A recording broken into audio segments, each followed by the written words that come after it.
Capítulo 22. El rito de paso en el monte Sinaí. En lo alto de la cara rocosa del monte Sinaí estaban los restos de una antigua ermita de sabios, que era anterior a la llegada de Moisés y los israelitas.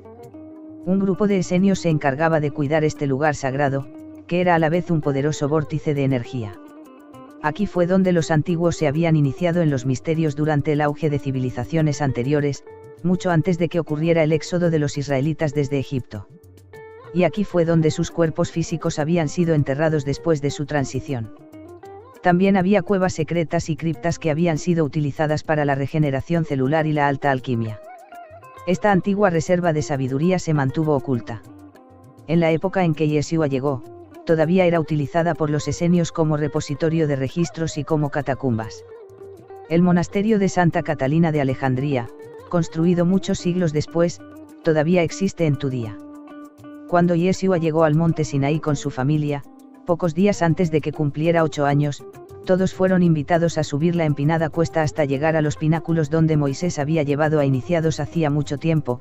Alrededor del año 1300 AC el extenso panorama era impresionante, y el hecho de saber que en ese lugar Moisés y su hermana Miriam habían tenido grandes visiones era muy inspirador y conmovedor.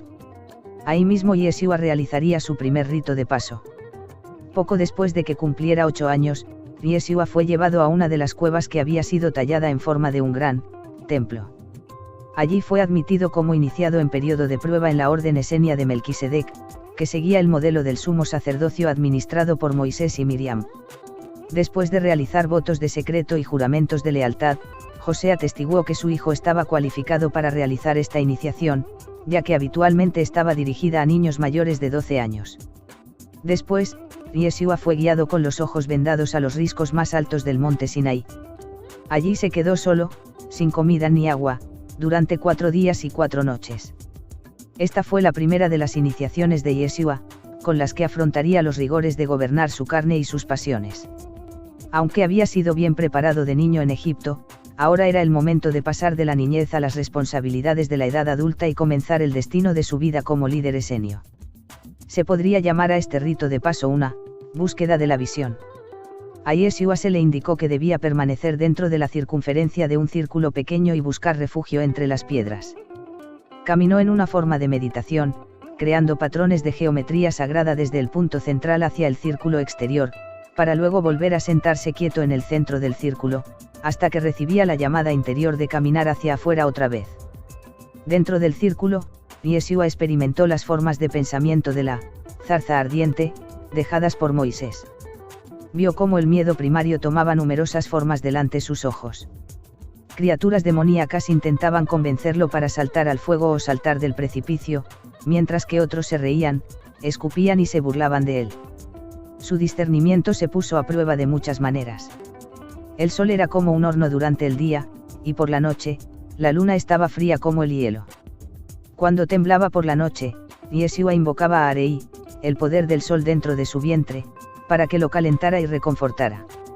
Cuando se sentía mareado por el calor abrasador del día, se imaginaba a sí mismo en el oasis fresco y verde de su infancia, iluminado por la luna. Así pasaron los 4 días, en comunión con todos los seres y energías elementales que se presentaron. Grandes águilas, gavilanes, halcones y buitres le graznaron, mientras sobrevolaban en espiral por encima de su cabeza. Se le subieron al cuerpo hormigas y moscas, y en ocasiones lo picaron. Se le acercaron serpientes y escorpiones que se deslizaron sobre su cuerpo. Así se probaron su paciencia y su discernimiento, y a la vez, se dio cuenta de que la más pequeña de las criaturas de Dios era también el Dios único, y tenía tanto propósito y derecho a vivir como él mismo. Yeshua comprendió que las serpientes representan la energía vital del embrión del Dios/diosa que estaba enrollada en la base de su columna vertebral.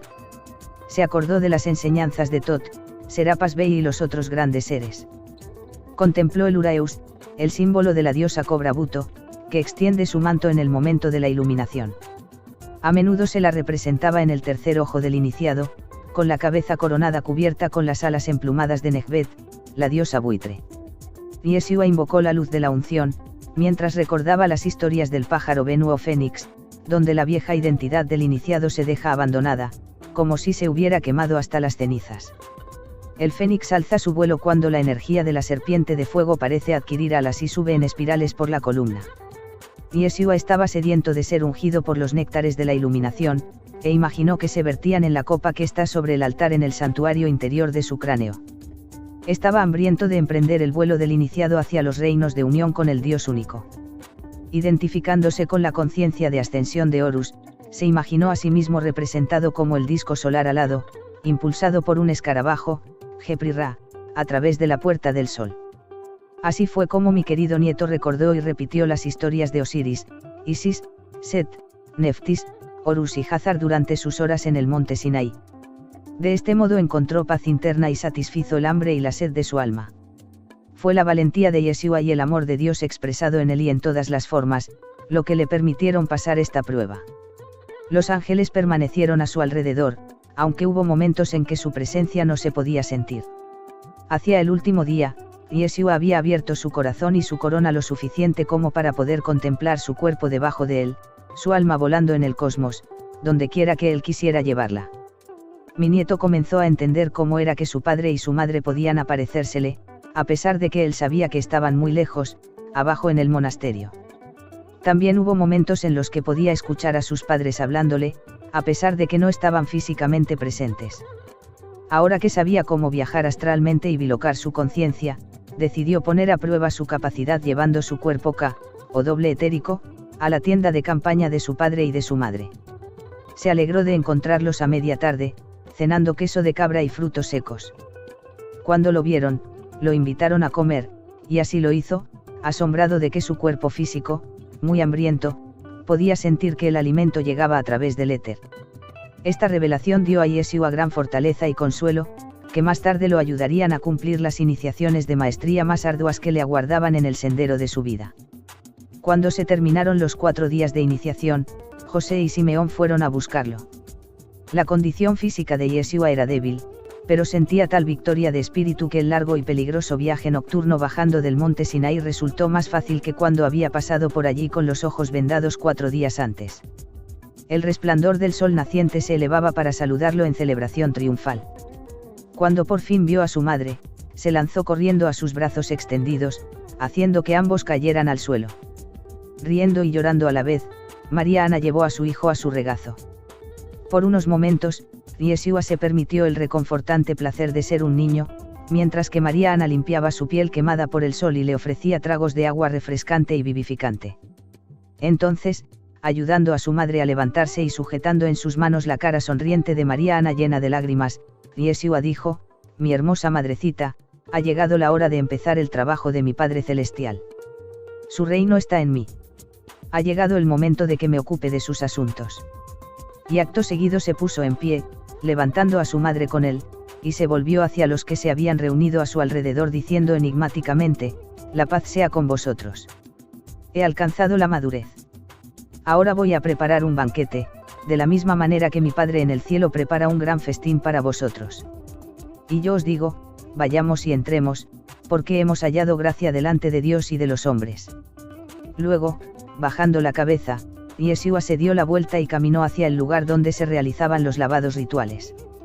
Mariam, que estaba observando desde una distancia corta, respiró hondo, apretó sus manos contra su corazón y casi se desmaya de amor por Yeshua, quien se había convertido en su héroe al instante. María Ana y Rebeca llamaron a los hermanos para que vinieran a orar en torno a una mesa baja, llena de vasijas de leche de cabra y miel, bandejas de quesos, panes ácimos, dátiles y tazas de agua. Yeshua se sentó con los hombres, y sobre su cara profundamente bronceada y quemada por el sol se veía una sonrisa amplia, aunque cansada. Sus ojos azul grisáceos brillaban como el sol sobre el agua ondulante. Ofreció las oraciones de acción de gracias al sol, a los ángeles y a la Madre de la Vida. Entonces, partió el pan y le dio un trozo a cada uno antes de dar alivio a su propio estómago encogido. Así se reveló la naturaleza de Yeshua ben José, desde los días de su juventud, como un testimonio de compasión. Varias semanas más tarde, las familias de José y Simeón continuaron la antigua ruta de Abraham y Sara hacia Hebrón y luego siguieron hacia Belén y el Monte Carmelo.